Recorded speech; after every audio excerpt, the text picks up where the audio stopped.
신약성경 로마서 4장 18절로 25절입니다.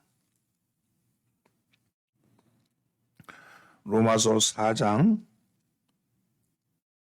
18절로 25절 말씀을 교독합니다. 제가 한 절 읽고 여러분이 한 절 읽습니다.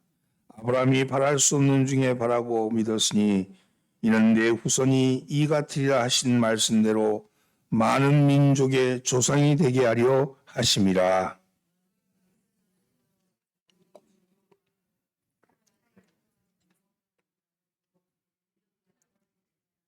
믿음이 없어 하나님의 약속을 의심하지 않고 믿음으로 견고하여져서 하나님께 영광을 돌리며 그러므로 그것이 그에게 의로 여겨졌느니라.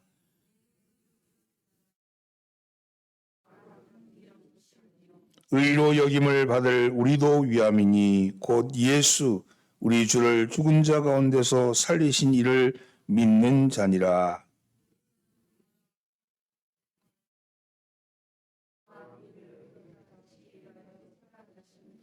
아멘. 할렐루야. 오늘도 예배에 나오신 여러분들을 환영합니다. 옆에 있는 사람 인사하셔서 잘 나오셨습니다.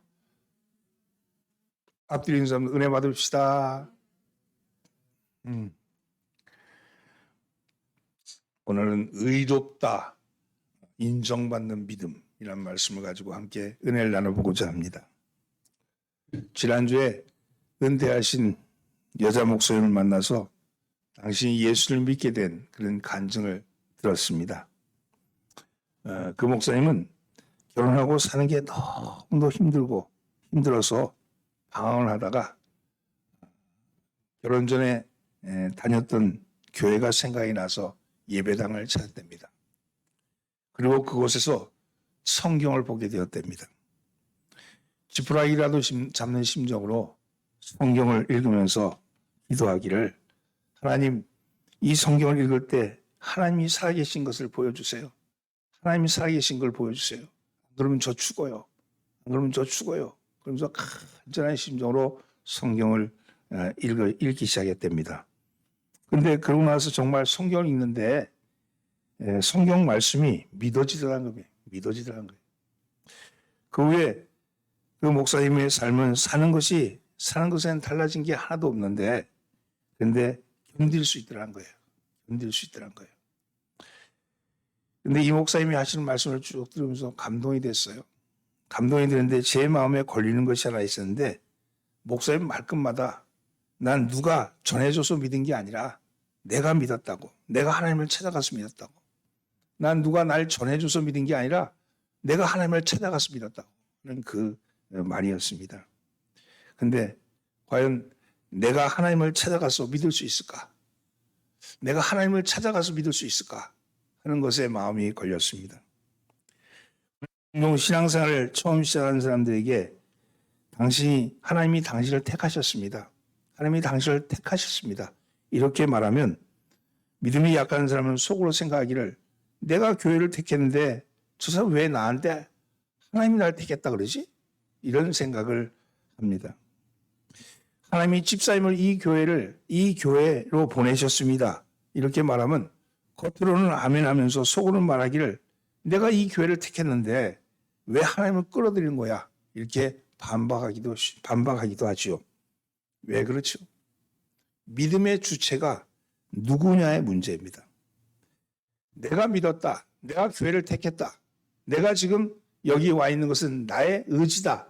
이렇게 말하는 것은 믿음의 주체가 자신이라는 거예요. 내가 주체가 되는 거예요.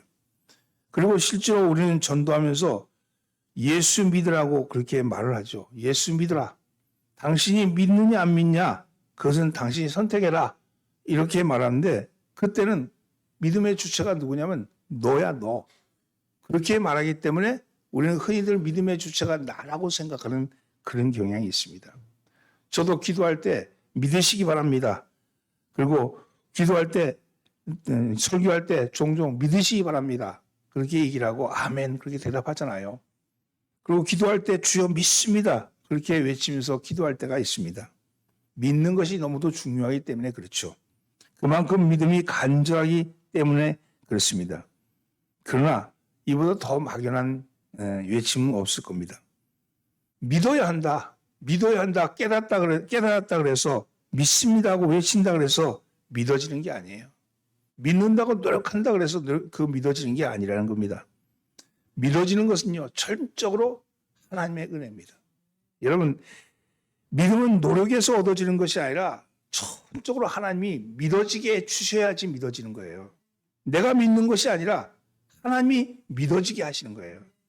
내가 믿으려고 노력해서 믿어지는 것과 정말 믿어지는 것과는요, 하늘과 땅 차이입니다. 믿으려고 해서 믿는 것은 믿음의 주체가 전적으로 나입니다. 그러나 믿어지는 것은 믿음의 주체가 하나님이십니다.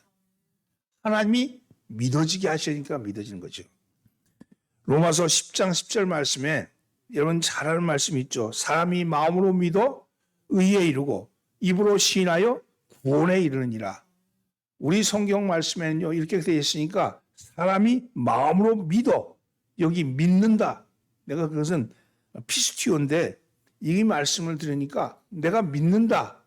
근데 여기 이 말씀은요, 원어에는요 이 말씀이 능동태가 아니라 수동태입니다. 능동태라는 것은 내가 하는 거고 수동태라는 것은 내가 받는 거잖아요. 다시 말해서 내 마음으로, 사람이 마음으로 믿는 것이 아니라, 내가 마음으로 믿는 것이 아니라 내 마음이 믿어지는 겁니다. 사람이 마음으로 믿어져서 의에 이르고 그리고 입으로 시인하여 구원에 이르느니라, 이 말씀이거든요. 다시 말해서 내 마음이 믿어지는 거죠. 남들이 뭐라 하든 나사렛 예수, 그분이 하나님의 아들인 것이 믿어지는 거예요. 여러분, 남들이 뭐라 그러든지 예수님이 십자가에서 나의 죄를 대속해 주신 사실이 믿어지는 겁니다. 남들이 뭐라 하든 저 영원한 천국에서 영생한 사실이 믿어지는 거예요. 세상 사람들은 믿어지지가 않는 거예요. 왜? 믿으려고 드니까 믿어지지 않는 거예요. 하나님이 믿어지게 해주시는 거예요. 다시 말해서 믿음은 나로 말미암아 나에게 시작되는 것이 아니라는 겁니다. 능동태가 아니라 수동태입니다. 믿음의 주인은 내가 아닙니다. 예수를 하나님의 아들로 내가 믿으려고 하고 애를 쓰고 발버둥 쳐도 믿어지는 것은 아닙니다. 이를 내게 알게 하신 이는 혈육이 아니오 하늘에 계신 내 아버지시니라. 하늘에 계신 우리 주님이 믿음을 주셔야 믿어지기는 거예요. 그런 거예요. 그러면 어떻게 믿어지는 은혜를 받을 수 있을까? 그냥 기다리면 됩니까? 막연히 기다리면 됩니까? 아닙니다. 성경은 믿음을 얻는 길에 대해서 말씀하고 있습니다. 하나님의 말씀, 하나님의 약속의 말씀을 읽으라는 겁니다. 로마서 10장 17절 말씀에 그러므로 믿음은 에서 나며 들음은 그리스도의 말씀으로 말미암느니라. 믿어지는 것은요 들음에서 난다 그랬어요. 그리고 그 들음은 그리스도의 말씀으로 말미암다 그랬죠. 우리가 말씀을 읽을 때 성령의 역사로 믿어지는 은혜가 이루어지는 것입니다. 우리에게는 믿어지는 은혜가 필요합니다. 하나님 믿어져야 합니다. 구원 믿어져야 합니다. 기도응답 믿어져야 합니다. 주의 임재 믿어져야 합니다. 하나님의 나라 믿어져야 합니다. 믿어지면 염려가 안 되고 두렵지 않다는 겁니다. 믿어지는 은혜를 누리고 싶다면 성령을 의지해서 하나님의 말씀을 듣고 읽고 말씀대로 순종하는 걸음을 내디디시기를 바랍니다. 오늘 여러분 그런 여러분 되기를 예수님으로 축원합니다. 그런데 자칫 우리의 믿음을 또 다른 우상으로 생각하기 쉽습니다. 그런데 우리 사람들에게 야, 저 사람 믿음이 참 좋네. 아, 내 믿음이 이만하면 괜찮아. 뭐 이렇게 생각하거나 말을 하게 됩니다. 믿음을요 계량적으로 판단하거나 평가하거나 그리고 그렇게 측량할 수 있는 것은 아닙니다. 믿음의 헬라어는요 피스토스라는 단어입니다. 신뢰한다는 것, 신뢰한다는 것. 이 단어는 반드시 뒤에 목적격 대상이 있어야 합니다. 피스토스라는 단어는 실체가 없는 그것만으로는 문장이 형성되지 않습니다. 내가 누구를 신뢰하는지, 신뢰하는 그 대상이 나와야 합니다. 그런데 성경은 그 대상이 예수 그리스도라고 말씀합니다. 결국 믿음이라는 것은 예수 그리스도를 신뢰하는 겁니다. 그런데 어떻게 믿는 것일까? 자신이 절망적인 상태에 있는 것을 바로 보고 그곳에서 구원해 주실 분이 예수님밖에 없다 하는 것을 신뢰하는 것이 믿음입니다. 저분만이 나의 구원자시다. 저분만이 나를 살려주실 분이다. 저분만이 나를 일으키실 분이다. 이걸 믿는 거예요.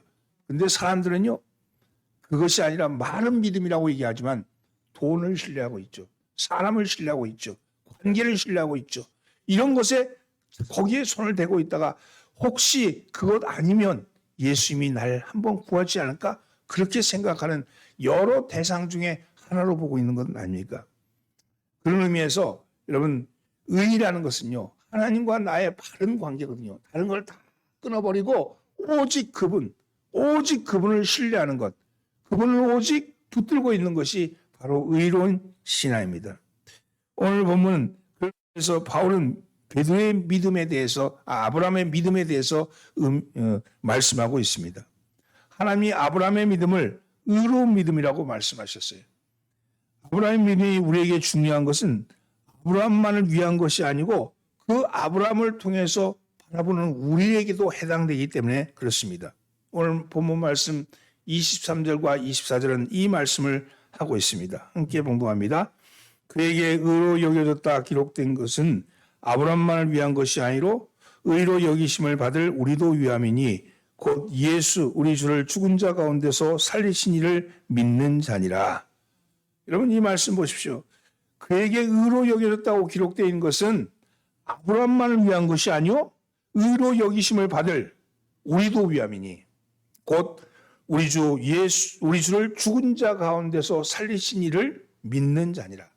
우리 주 예수 우리 주를 죽은 자 가운데서 살리신 이를 믿는 자니라.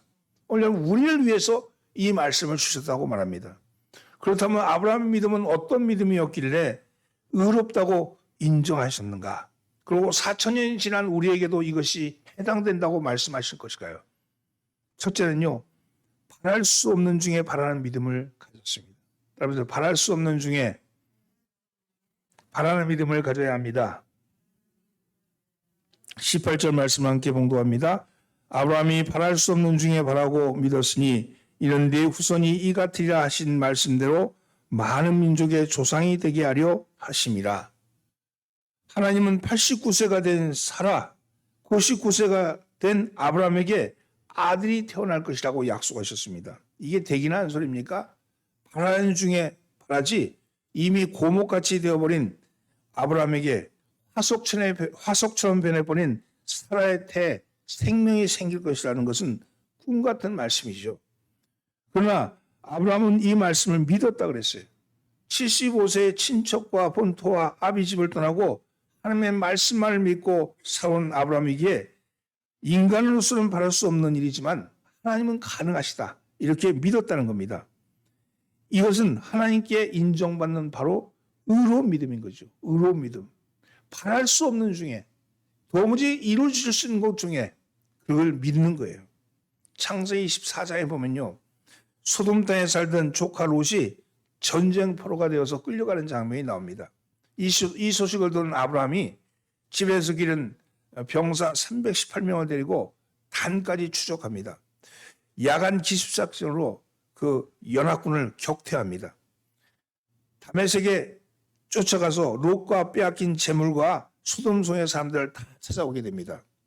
하나님께 11조를 드리고 소돔 왕이 주는 뇌물을 거절합니다. 그러나 롯을 구출하고 난 후에 두려움과 피의식에 사로잡혔어요. 왜냐하면 그 근처에 있는 모든 부족들이 일어나서 자기를 치지 않을까 하는 그런 두려움이 일어났습니다. 그래서 언제 이 목숨을 건 전쟁을 치룰지 모르는 그리고 보복이 두려웠기 때문에 그렇기 때문에 심신이 필요해져 있었습니다. 경제적으로도 많은 손실을 봤어요. 게다가 나이는 지금 84세가 넘었는데 아직까지도 딸 자식 하나 거두지 못했습니다. 하나님이 자식이 주시겠다는 약속만 믿고 10년이 넘게 기다렸는데 아무 소식이 없는 겁니다. 아브라함은 운명적인 슬픔과 절망에 빠져들었습니다. 하나님을 쫓아서 살아왔는데 손해본 것만 같은 피의식이 들기 시작했습니다.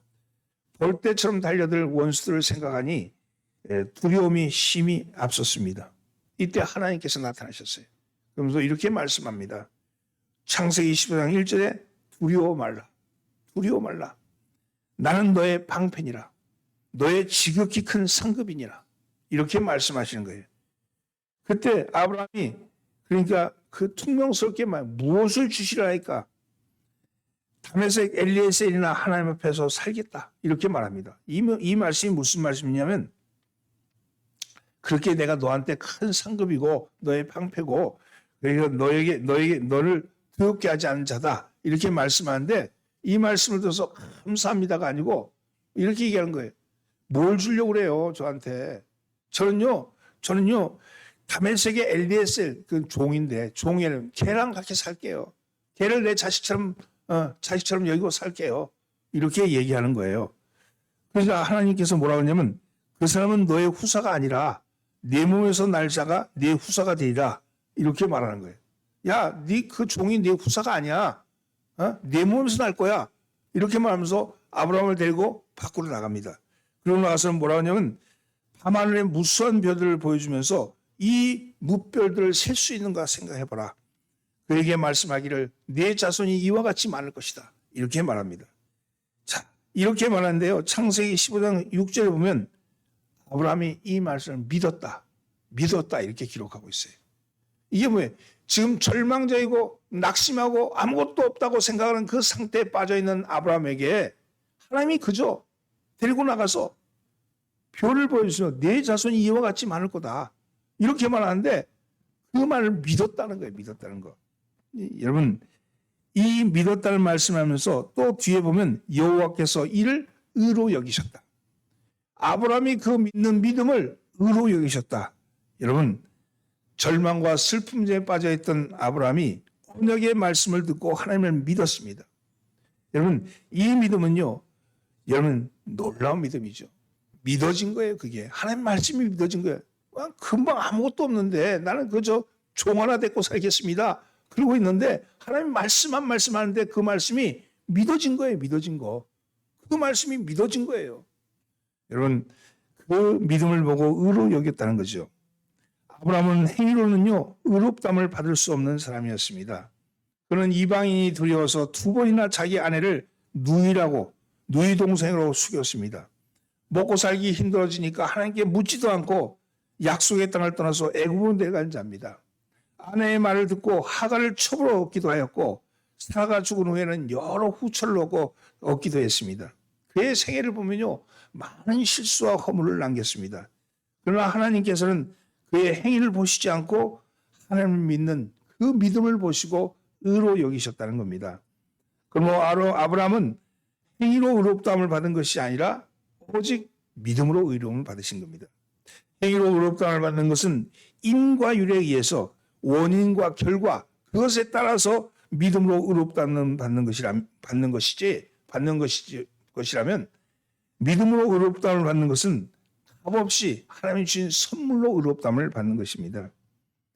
바랄 수 없는 중에 바라는 것이 믿음이며 그것을 신뢰하고 따르는 것이 믿음인 겁니다. 하나님께서 일하실 것이라는 소망과 믿음을 가지고 입술로 고백하면 그 고백의 말씀이 어둠을 밝히는 빛이 될 것이요 죽은 자를 살리는 생명이 될 것이며 물을 유로 변화시키는 기적이 일어날 것입니다. 오늘 여러분의 입술의 말 믿습니다. 내가 믿습니다는 것이 그것이 나의 고백이 아니라 하나님께서 여러분의 입술을 주장하셔서 믿어지게 하는 역사가 일어나기를 예수님으로 축원합니다. 사랑하는 성도는 믿음은 바라는 것의 실상이요 보이지 않는 것의 증거라고 했는데 아브라함의 믿음은 바랄 수 없는 것을 바라는 믿음이었습니다. 바랄 수 없는 것을 바라는 믿음은 하나님을 우리의 영역에 가둬두는 것이 아니라 하나님의 절대 주권을 인정하는 믿음입니다. 여러분의 상황이 절망적이십니까? 희망을 가지십시오. 믿음은 절망적인 상황에서도 희망을 갖게 하는 겁니다. 예수 이름으로 여러분들을 묶고 있는 모든 저주를 끊어내십시오. 또한 바랄 수 없는 것을 바라는 믿음은요. 큰 그릇을 준비하는 믿음입니다. 종지만한 믿음은 종지만한 복을, 대접만한 믿음은 대접만한 복을 받습니다. 오늘 여러분 이루어질 것을 믿고 구체적으로 기도하고 실천하시길 바랍니다. 하나님은 여러분이 생각하는 것보다 훨씬 크고 넉넉하신 분이신 것을 기억하시기를 예수님으로 축원합니다. 옆에 있는 사람 인사하면서 바랄 수 없는 것을 바라시기를 바랍니다. 둘째는요, 의심치 않는 믿음입니다. 따라서 약속을 의심치 않는 믿음입니다. 20절 말씀 함께 봉독합니다. 믿음이 없어 하나님의 약속을 의심하지 않고 믿음으로 견고하여져서 하나님께 영광을 돌리며, 하나님께 의롭다고 인정받는 믿음은 약속을 의심치 않는 믿음입니다. 확고불변한 신앙이죠. 어떠한 상황에도 어떠한 말에도 요동치 아니합니다. 죽음도 두려워하지 않습니다. 그런데 그 믿음은 순종을 바탕으로 하는 거예요. 오늘 목사가 전하는 말씀은 해도 되고 안 돼도 되는 그런 선택 상황이 아니라 하나님이 내게 주시는 말씀이다. 하나님이 내게 지금 말씀하시는 말씀이다. 이렇게 절대적으로 믿고 지켜야 할 철칙입니다. 믿음의 사람들의 공통적인 특징은요, 바로 말씀에 순종했다는 것, 약속을 절대적으로 믿는 확신을 가졌다는 거예요. 존 칼빈은 말하기를 믿음이란 눈을 감고 귀를 기울여 무조건 따르는 것이다. 하나님께서는 우리에게 완전 복종을 요구하신다. 여러분, 하나님 말씀을 내가 그 말씀을 들어야지, 지켜야지, 내가 꼭 따라야지, 내가 선택하는 게 아니고 하나님의 말씀을 무조건 따르는 겁니다. 우리가 눈으로 보이는 환경을 바라보며 요동할 것이 아니라 눈을 감고 성령께서 우리에게 하시는 말씀을 귀로 들으면서 그것을 순종하며 그리면서 나가라는 겁니다. 벼랑이라도 그냥 가라 하시면 가는 거예요. 그러면 순종과 믿음이 있어야 한다. 그러한 순종과 믿음이 있어야 돼요. D.T. 보네프는 말하기를 신앙은 주님의 명령과 순종, 바로 그것이다. 이렇게 말했습니다. 신앙이라는 것은요, 주님의 명령에 순종하는 거라. 맥돌날드라는 신앙인은 순종이야말로 모든 문을 여는 열쇠니라 이렇게 말합니다. 예수님은 마음이 온유한 사람, 그 순종하는 사람에게는 그 밑으로 들어올 수 있다 이렇게 말씀하셨습니다. 존 버녀는 얘기를 철로역정에 보면요, 그리스도인과 희망이라는 두 사람이 길을 가게 됩니다. 그러다가 절망이라는 거인에게 잡히는 장면이 나옵니다. 절망이라는 거인이 이 그리스도인과 희망이란 이 두 사람을 잡아다가 의욕의 성, 의심의 성에다가 가둬버립니다. 깊은 지하실에 가두죠. 빠져나갈 수 없는 막막한 현실이 펼쳐집니다. 그때 그리스도인이 마음속에 무엇인가를 찾아냅니다. 그것은 바로 약속이라는 열쇠였습니다. 시험 삼아서 육중한 문을 걸려있는 자물통을 열어보니 문이 열리는 거예요. 여러분, 약속의 문을 통해서 의욕의 성에서 그리고 의심의 성에서 그 깊은 감옥에서 나올 수 있었다. 여러분, 우리가 의욕과 그리고 의심 그런 성에 갇혀 있을 때 약속의 열쇠를 들고 그것을 가지고 나오면 나올 수 있다는 거예요. 그래서 절망이라는 거인이 분노해가지고 죽고 말았다 하는 그런 내용의 이야기가 나옵니다. 사랑하는 성도는 견고하게 닫혀있는, 그래서 우리 속에서는 도무지 헤어나올 수 없고 여기서 빠져나올 수 없는 절망의 성에 갇혀있다 할지라도, 그래서 의심하고 낙심하고 있을 때라도 하나님의 약속을 기억하시길 바랍니다. 여러분, 그 약속을 믿고 주장하며 약속대로 살아가면 여러분 절망의 성에서, 의욕의 성에서 빠져나올 수 있는 거예요. 여러분, 그러한 여러분 되기를 예수님으로 축원합니다. 옆에 있는 사람 인사하면서 약속의 열쇠를 가지고 계시군요. 셋째는요, 능히 이룰 줄 믿는 확신의 믿음입니다. 21절 말씀을 함께 봉독합니다. 약속하신 그것을 또한 능히 이루실 줄을 확신하였으니, 확신하는 신앙은 전적인 신뢰를 바탕으로 합니다. 이러한 믿음은 절망을 넘어서는 희망입니다. 아무리 참혹한 상황이라 할지라도 사람이 보기엔 도무지 이룰 수 없는 일 같아 보여도 하나님은 능히 이루실 것이다 하는 이 확신 있는 믿음을 가지셔야 합니다. 독일의 그 쾰른 지방의 어느 지하실 건물의 지하실 벽에는요 다음과 같은 글귀가 쓰여 있다고 합니다. 태양이 구름을 가려 햇빛을 볼 수 없을 때에도 나는 태양이 있음을 믿는다. 비록 하나님이 침묵하고 계실 때에도 나는 하나님의 사랑이 여전히 계심을 믿는다. 이것은요 2차 세계 대전이 일어났을 때 그 지하실에 갇혀있던 어느 전쟁 포로가 하나님께 고백한 기도의 말을 새겨놓은 것이라고 합니다. 절망적인 상황 속에서도 살아계신 하나님을 믿는 그 하나님의 사랑을 믿는 위대한 신앙 고백입니다. 비록 여러분의 머리 위에 먹장구름이 가득하여서 천지가 캄캄할지라도 그래서 아무것도 보이지 않는다 할지라도 그 위에 태양이 있음을 믿으십시오. 천지가 다 없어진다 해도 하나님은 영원하시며 세상 사람이 나를 다 버렸다고 할지라도 하나님은 여전히 나를 사랑한다는 사실을 믿으시기를 바랍니다.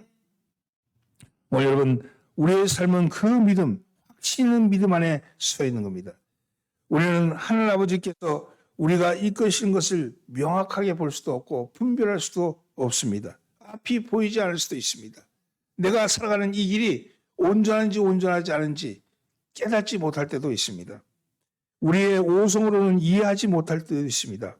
그러나 하나님을 신뢰한다면, 하나님이 나를 전적으로 하나님을 신뢰한다면, 하나님이 정말 믿어지게 하신다면, 여러분 하나님이 이끄시는 그곳이 좋은 곳인 것을 믿으시길 바랍니다.